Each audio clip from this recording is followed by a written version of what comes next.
Hello everyone, this is Marvelous Mike and this is the Wrestling Maniac Podcast with this episode of This Week in Pro Wrestling. And I want to say that it's good to be broadcasting this short little podcast again. And today we are going to look at the Royal Rumble and this week in pro wrestling and the fallout and the good, the bad, and the awful of it, and some news and some notes over exactly what happened this week in pro wrestling. So let's get into the Royal Rumble. Now, the Royal Rumble was typically one of the apex, one of the featured, one of the must-see events in WWE all year long. And truly, the Royal Rumble has been one of my favorite events to watch over the years. There have been a lot of special moments, and that is what the Royal Rumble is noted for, is capturing those moments in pro wrestling, capturing those standoffs between the superstars, the icon that sets the stage for WrestleMania. And I will say that this Royal Rumble was pretty lackluster, awful, had a few good moments, but was not impressed by it, and it just was not very, did not feel very special, and typically it does, and it just did not feel that way this year, and maybe it's the tone of the WWE, and truly we have seen a lot of changes, even in the camera work of the men's Royal Rumble event, and it just was not good. So that's my opinion of the Royal Rumble. Now, the whole event, it had some pretty good moments, I guess, per se, matches that I'm going to highlight. If I don't mention a match, it doesn't mean that it's just, it's just my opinion on the overall show, and it just really didn't do anything for me. And if I briefly mentioned something, it's just, it was just there and didn't really feel that it was important. First match is I'm going to go over is the Roman Reigns Seth Rollins match for the Universal World Title and World Championship, or however the proper vernacular is it is called. You have to give props to Seth Rollins for making this Shield persona hilarious, trying to get under, play mind games with Roman Reigns. It was a good match for the show, and leading to WrestleMania. Didn't have any significant events, but it was just a filler match, but still entertaining, and have to give it props. And so hit the moments with the Shield, the entrance with the Shield movement, Roman Reigns beating him down and him still trying to fist bump Roman Reigns, the Shield fist bump. That was hilarious. You have to give Seth Rollins, he's a great entertainer, and truly one of the highlights in the WWE. Next, I want to get into the Women's Royal Rumble match. It had some good moments. There was some missed opportunities with this match. There was some, like Asuka, Bayley, that did not return to the Royal Rumble match that I felt that should. They had a good variety of Legends superstars that come back and that was participated in the Women's Royal Rumble. It was great to see Lita. Did a fantastic job. It would have been nice also to see Trish Stratus there and just seeing sort of a confrontation between that. I think that's a match that people would like to see again Trish Stratus versus Lita. That could be something good. That could be at WrestleMania. We had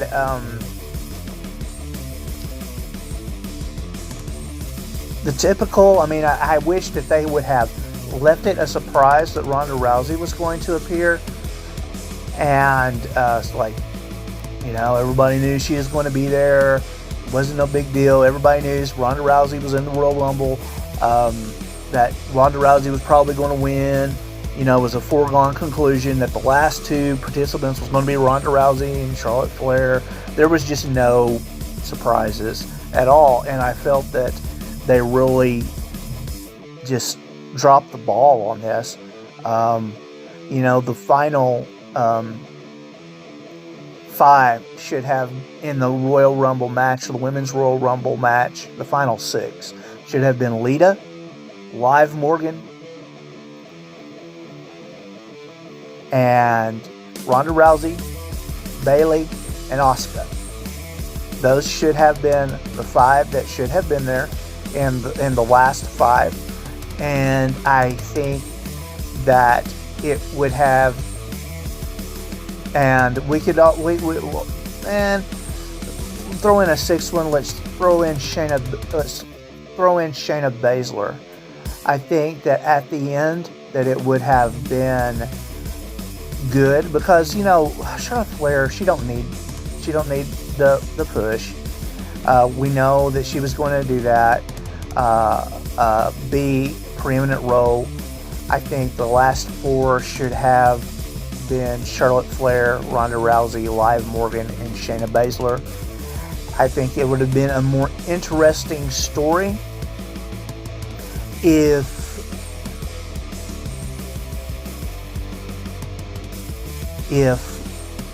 we would have seen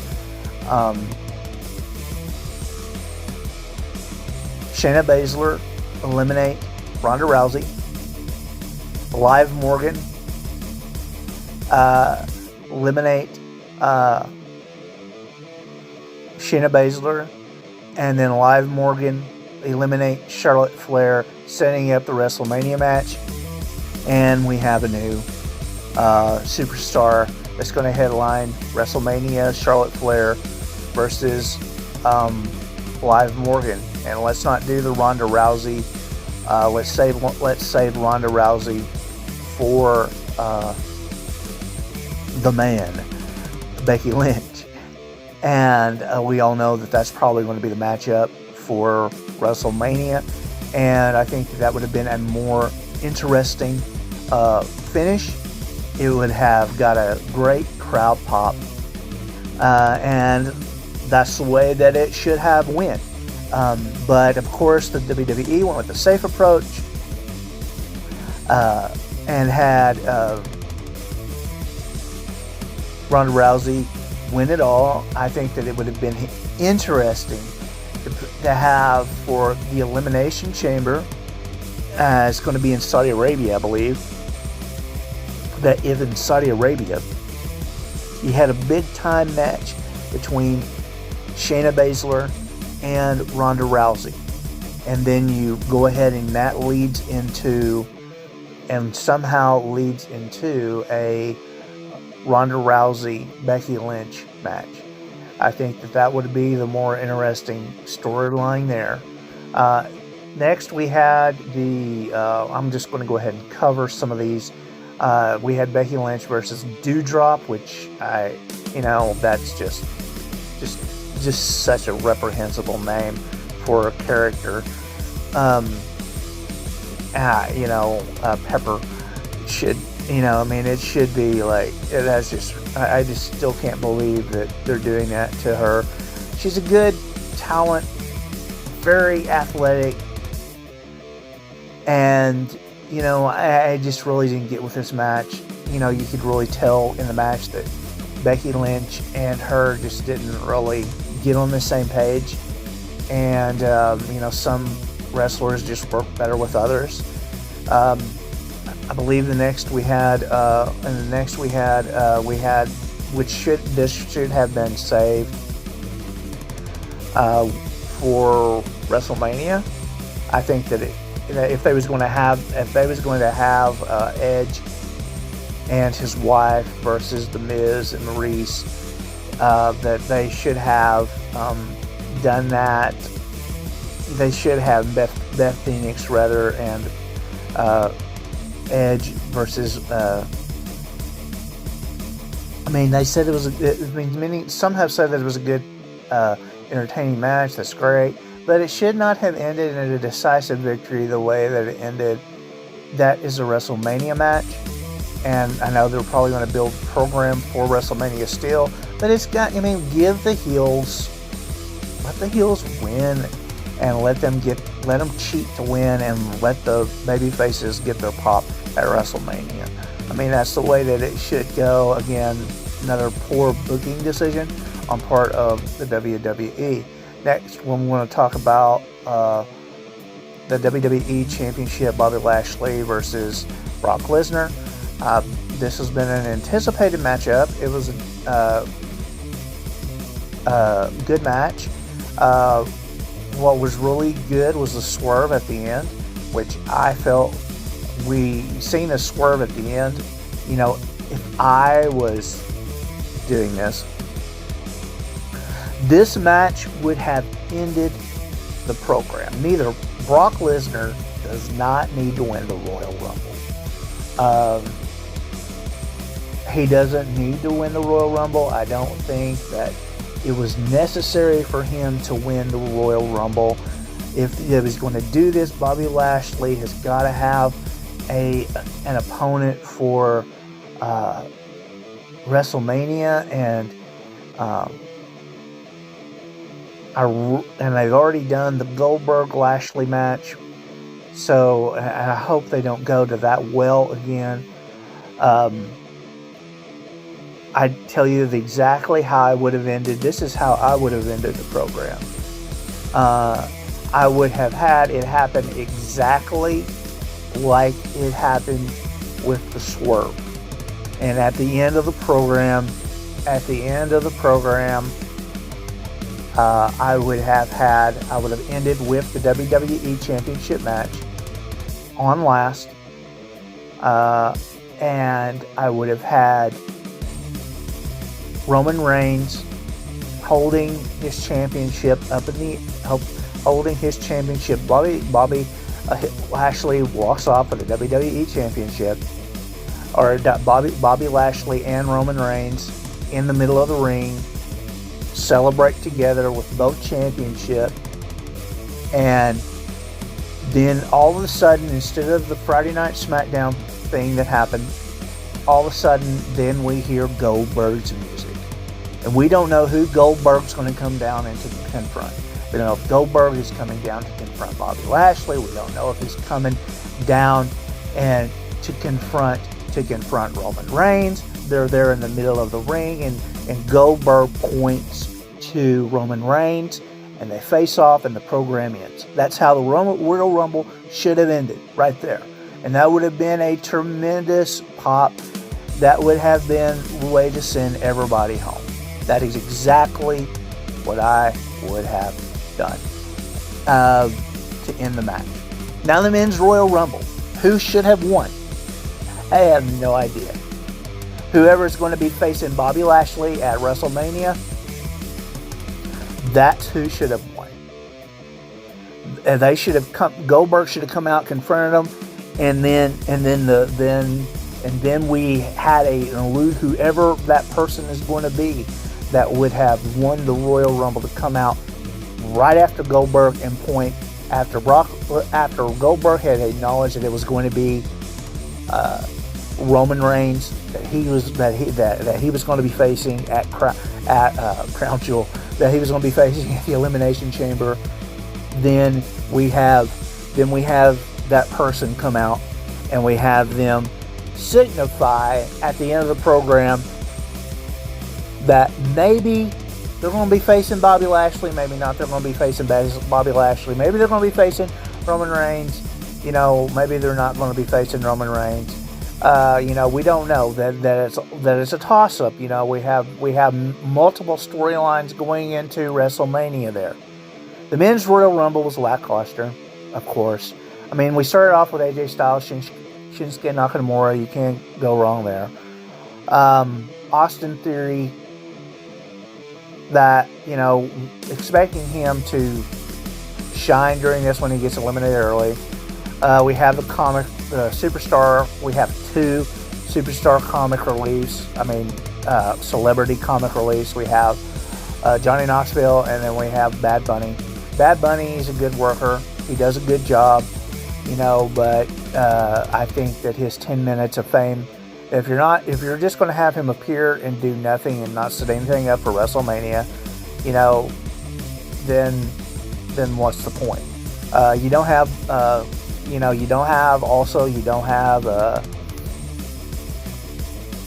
Braun Breaker. This is his name. You don't have him the NXT champion. You don't have him in it. Of any people really that's going to be staying, and you don't set up him and made a moment to have him and Dolph Ziggler, which I think that would be a great idea. Is Dolph Ziggler and Braun Breaker at WrestleMania for the NXT Championship. That would be good.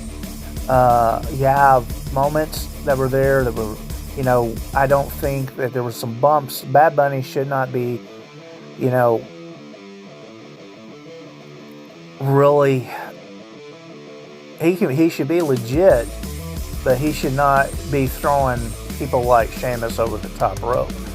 That would be a good confrontation. If you're going to set something up for WrestleMania, you're going to set something up between Sheamus and Bad Bunny. That's a possible program. I think that would be a good matchup for WrestleMania. That's the reason I'm looking at WrestleMania matches. You have Randy Orton's return and RK Bro still going on. I don't think that is ready. That, he's a comic relief character, that he's not taken seriously. UFC former fighter, Riddle, I just don't. He has a good look. Typically, it's different with him not wearing shoes, but it's kind of weird in 2022 for anybody to be doing that, because you can just stomp on somebody's foot. Why wouldn't you do it? But I don't really see anything going on there. I think that they missed out on some moments. There was no really surprise entrances for the Royal Rumble. The number 30, it wasn't a foregone conclusion that Brock Lesnar was going to be in it at number 30. Everyone already knows he's going to win. Brock Lesnar does what Brock Lesnar, as Paul Heyman, wants to do. I really didn't do anything for the Royal Rumble, but I think that it was just really, in the end, a pretty lackluster program. I don't know who should have won the men's Royal Rumble. That's, nobody comes to mind. Who do we put against Bobby Lashley at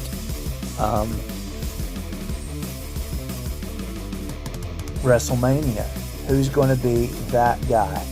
And I just don't know who that is. If you have your thoughts, your feelings about it, I know some people said, they really enjoyed it, but I'm just not one of those persons that really enjoyed this Royal Rumble.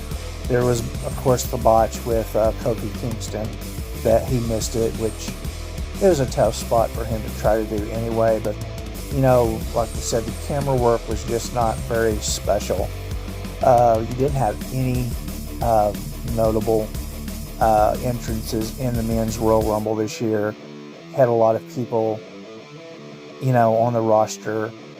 And, you didn't even, wouldn't have been something that the first Royal Rumble that he's in at LA Knight that comes into the company and wins it. And he's the one facing Bobby Lashley. I know that, that WWE feels that everybody has to pay their dues, but, they need some star power that, or have Kevin Owens do it. I think Kevin Owens would have been a great Royal Rumble winner. And then we had the controversy at the Royal Rumble. And that is next.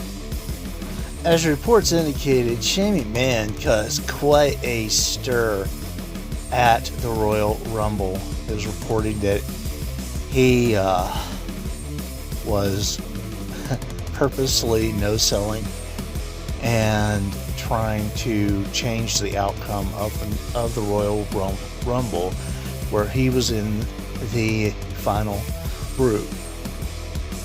Now, I take a different point of view on this. This is a monster that the WWE and booking and Vince McMahon per se has already created. I think it was a year or two ago, maybe, that Shane McMahon won the Saudi Best in the World tournament as the best wrestler in the world, and was featured, and he has been gone from the WWE for a number of months. His last stint, I believe, was with his failed idea of Raw Underground, which honestly was not a bad idea. I think that maybe it could have been used as a storyline in really sort of developing the programming of the WWE, in having more of a story for different characters, and doing sort of like a blood sport type kumite in the WWE, which would be interesting, and I think would be a great storyline. But so back to the Royal Rumble, it was so disruptive, and so many superstars were really voicing their opinions about it. Shane McMahon, that it's probably Kevin Owens, because Shane McMahon just refused to sell even his super kicks during the Royal Rumble, and he even botched his final exodus from the Royal Rumble by Brock Lesnar. And so it was such a big deal that Vince McMahon, his dad, met with him, and they had reports of Shane McMahon actually was going to be going into a program with Seth Rollins at WrestleMania, which, I mean, really, he's become sort of, over the last few years, has become a staple with the WWE in WrestleManias. I mean, he's went from The Undertaker and different ones. I mean, why not have him there with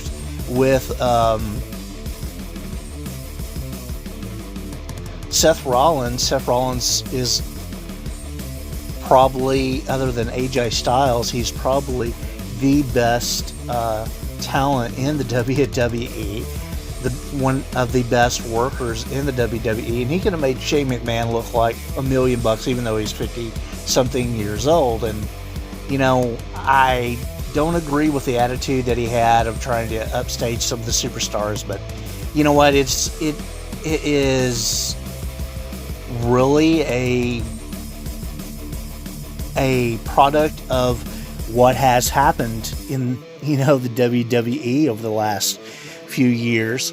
Hate to see Shane go. I mean, I don't think Shane McMahon is going to be going to AEW, but which would be hilarious.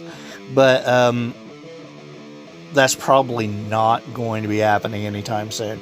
So it was a real mess up, per se, by the powers that be, even to begin to put Shane in that position. He was the big surprise in the Royal Rumble. It was no big surprise that Brock Lesnar was at number 30. I mean, typical WWE fashion, they should have done it. I don't know who should have won the Royal Rumble, as I said before.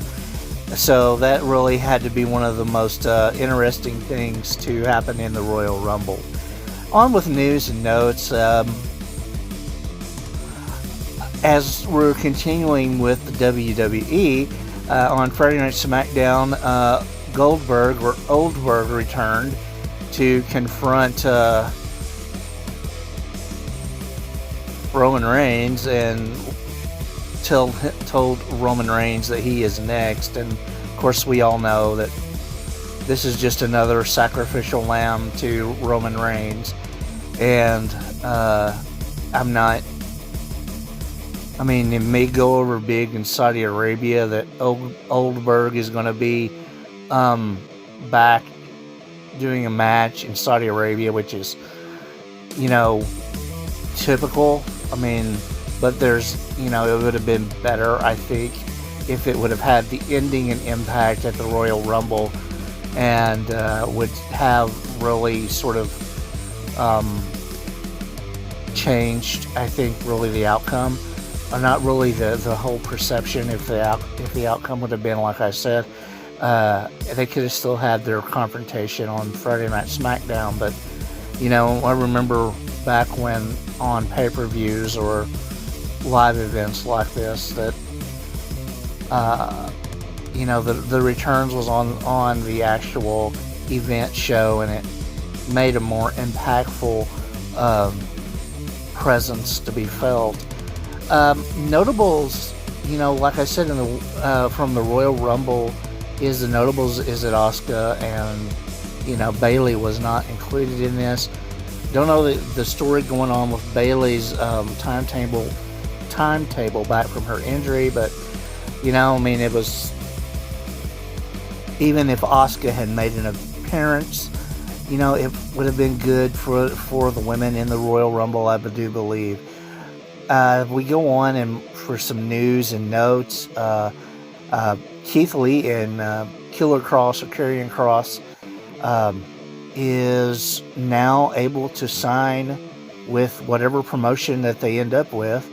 Of course, the rumors and innuendos all go and point to AEW, but really, how many stars does AEW need at this point, or Impact?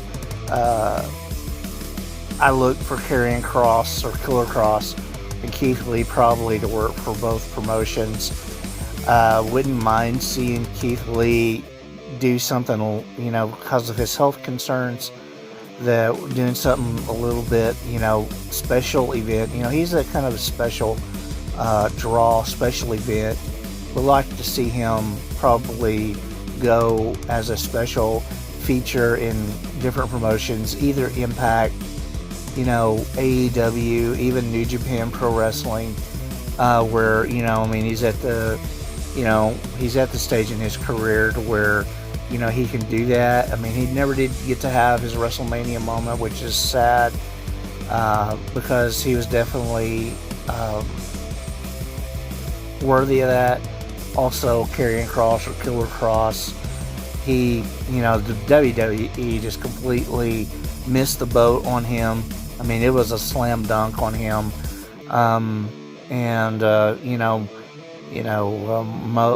more power to him and his companion as they go forward in their wrestling career. And also, I want to end on this note.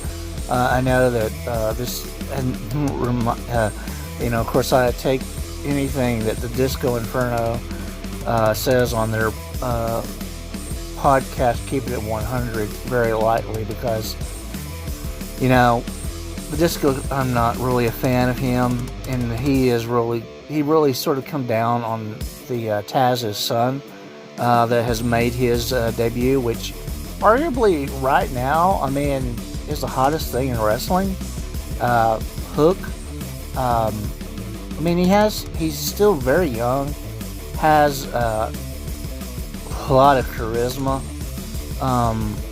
I know that there's different ones in AEW that are young, that are great, talented workers. But when you have that it factor, then it's something special. And a year from now, what are we going to see from Hook? the more he develops, the better physique that he gets. And he has a good physique, but he, needs to fill out, I think, a little bit more as far as his muscle tone, and what typical, I think, pro wrestler.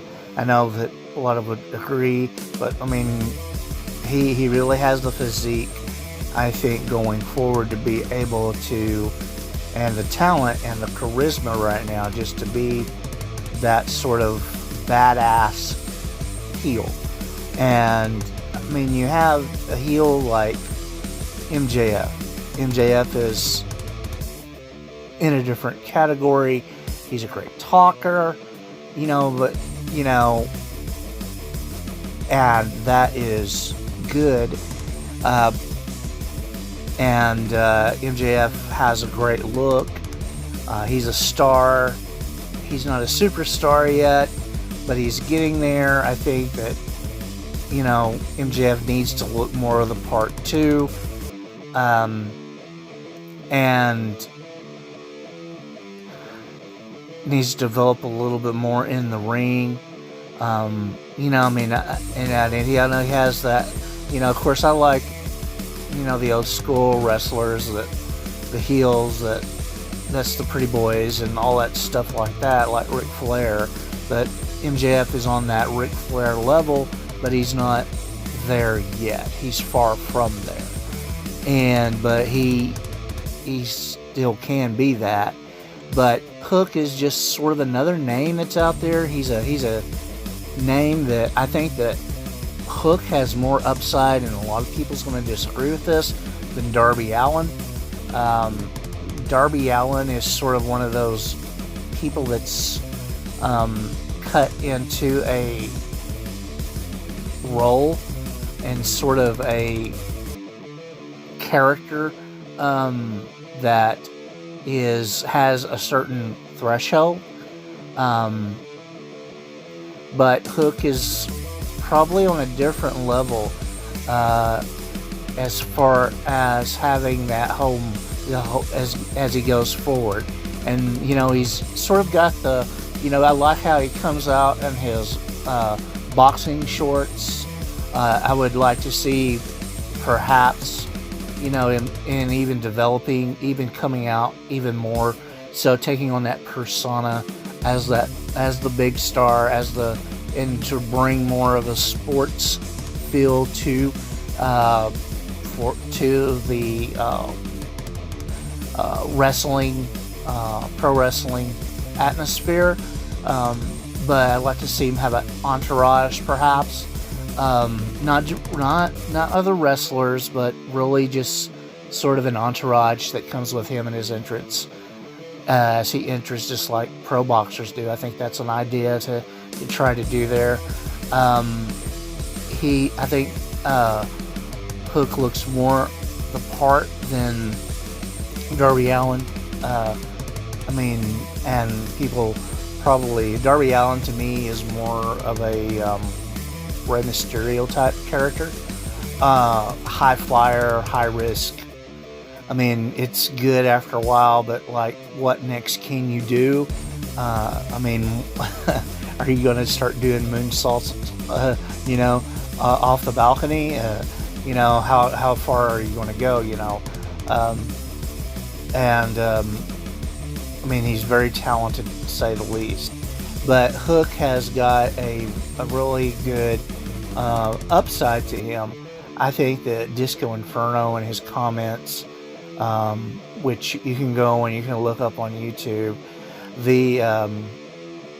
is really very critical. I think he comes a lot off with a lot of jealousy in it, and so I don't really think that that it's really well founded. So anyway, this is I think that really, if you just look at one of the upsides, one of the best things coming out in pro wrestling's got to be the character of Hook. And so anyway, this is my thoughts this week on pro wrestling, and I hope that you enjoyed this. And I know you probably disagree a lot with this, but hey, that's part of it, and I hope you just continue to watch pro wrestling and enjoy the products, where whatever your love is, AEW, WWE, NXT, Impact, whatever it is, and you just continue to and watch the product. I mean, I wish we had more story development, more so in the WWE than we do, but it is what it is. It's corporate pro wrestling, and it's definitely cookie cutter pro wrestling. I mean, there's some great talent in the WWE, but it is what it is, and it's limited in its current form. But anyway, we'll talk to you later, and y'all stay safe out there. Bye-bye.